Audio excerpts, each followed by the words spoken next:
Hey everyone, welcome back to the Beavercraft channel. So, quick question, would you rather give her flowers that last 2 days or a carved rose that lasts basically forever? In today's tutorial, a simple block of basswood turns into a clean little rose carving, the kind of Valentine's gift that feels personal, handmade, and way more memorable than a last-minute store run. This is the kind of surprise she definitely won't expect, in the best way. And yes, beginners can absolutely pull this one off. This project is a great choice for beginners because it looks impressive without being complicated. It teaches a few big carving skills: clean silhouettes, smooth curves, simple detailing, crisp V-tool lines, and easy, layered elements. And even though the design is simple, the final result looks like a real little sculpture, especially once it's painted or stained. For wood, this project uses basswood, one of the best options for beginner carving. The block size is 6 by 2 by 2 inches, or about 150 by 50 by 50 millimeters.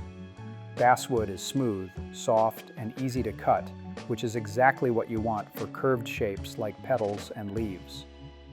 For tools, this project stays pretty simple, but having the right tools means the cuts stay cleaner, and you won't need to force the knife. Here's what's used: C16 big roughing knife for rough shaping and removing bulk wood. C7 detail knife for refining the flower, leaves, and edges. K1202 compact V tool for crisp lines, texture, and separation. Also helpful: printable carving patterns, a pencil for refreshing lines, and some P150 grit sandpaper for the final cleanup. Start by gluing the patterns onto the main sides of the block and basically the main views of the carving. If you've ever had a project drift off center halfway through, this step is how you prevent that. Press the paper flat, smooth it down, and let it dry completely.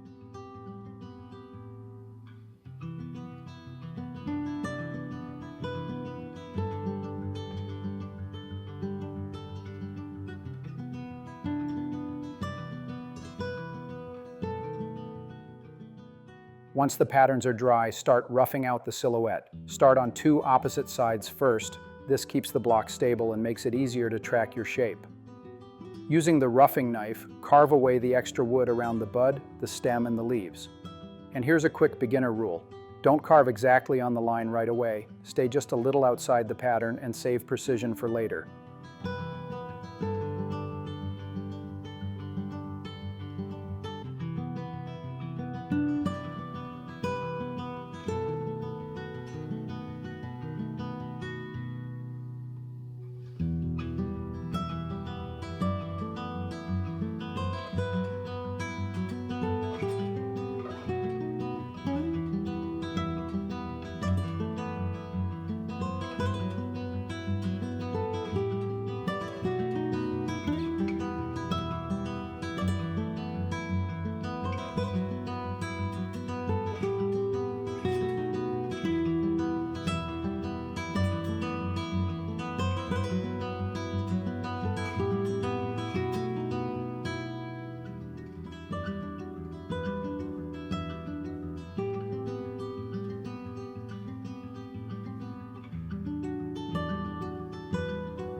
This is the part where beginners usually get a little too brave.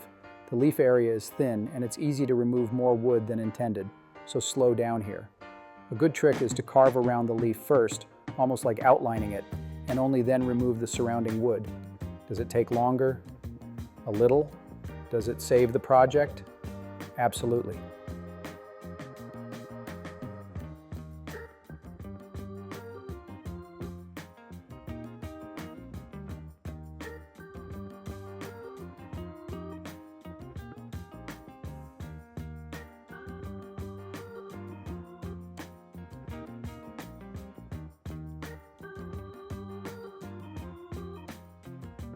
As the carving develops, the paper pattern will start disappearing, which is totally expected. This is where the pencil becomes your best friend. Redraw the stem lines, the leaf edges, and the boundary where the flower meets the base. At this stage, the rosebud still looks kind of flat, and that's completely normal. Right now, the goal is not petals. The goal is a clean bud shape that looks good from the side. Think of it like building a sculpture in layers. First it becomes a rose from two sides, then it becomes a rose from every side.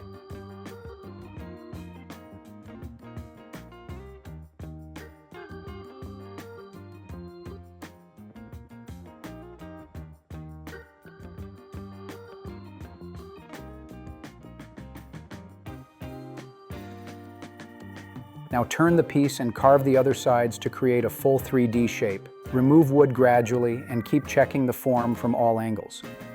At this stage, it should look like a simplified rosebud, a clean stem, and leaves that are clearly separated, not detailed yet, just solid and balanced.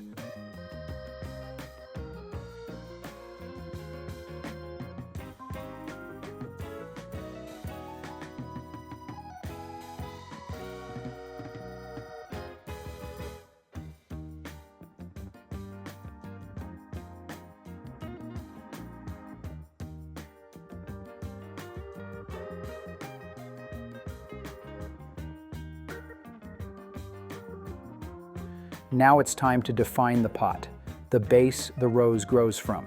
This is drawn freehand with pencil. Mark a clean border line around the block where the stem meets the pot.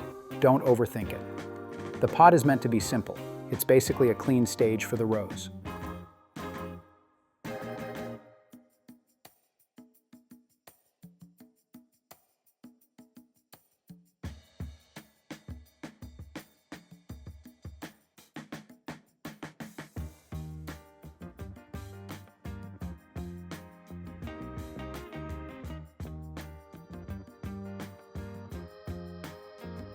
Carve away the corners of the base to create the pot shape. This design looks great with a slightly rounded or faceted base, something geometric that contrasts with the organic rose. And here's a small thing that makes a big difference. Try to remove the same amount from each side so the rose doesn't end up leaning.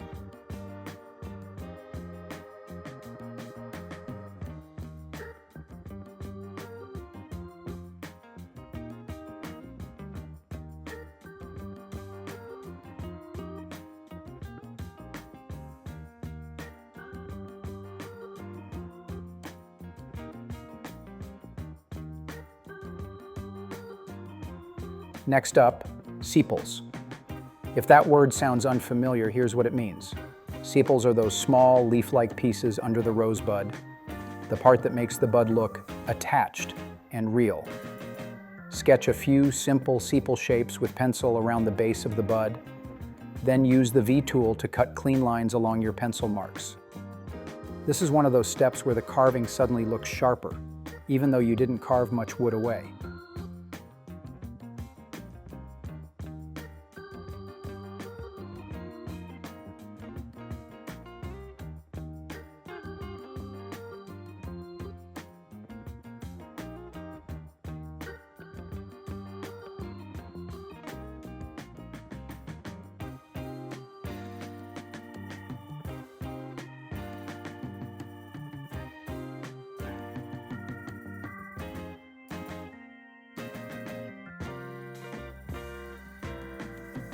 Now refine the stem.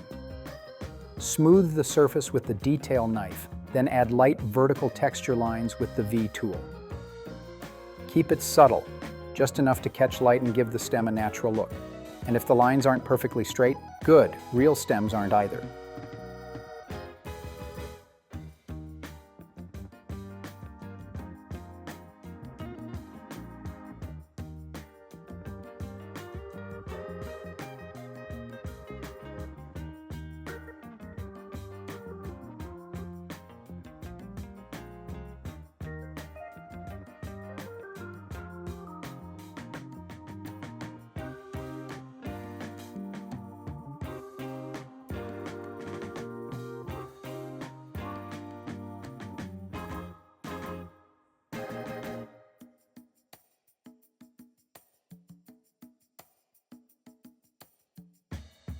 Now for the part everyone wants to see, petals. Before carving, sketch a few simple petal layers with pencil. You don't need 20 lines, just enough to suggest the spiral shape of a rose.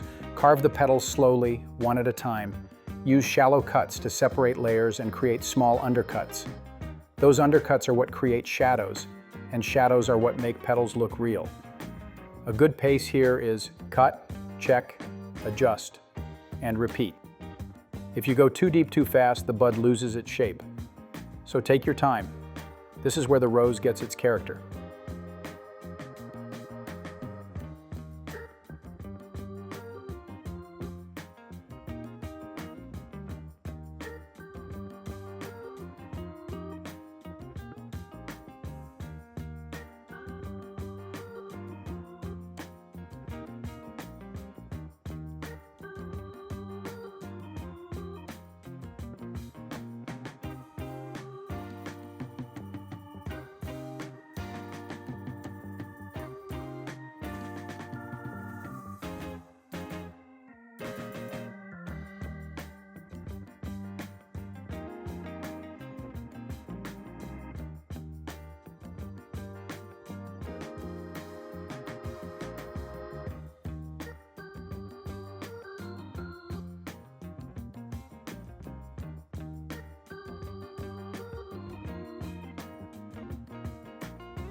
Before sanding, refine the leaves and clean up transitions.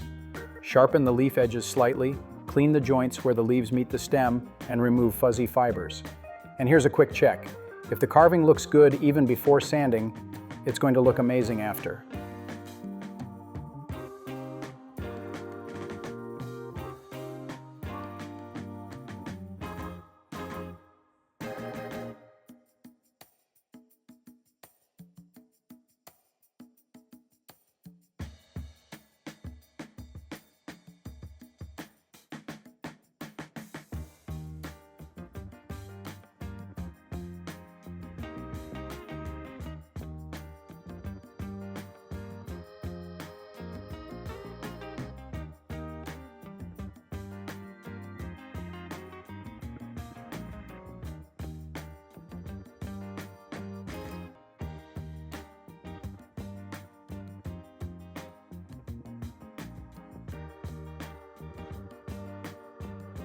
Finish with light sanding using P150 grit sandpaper.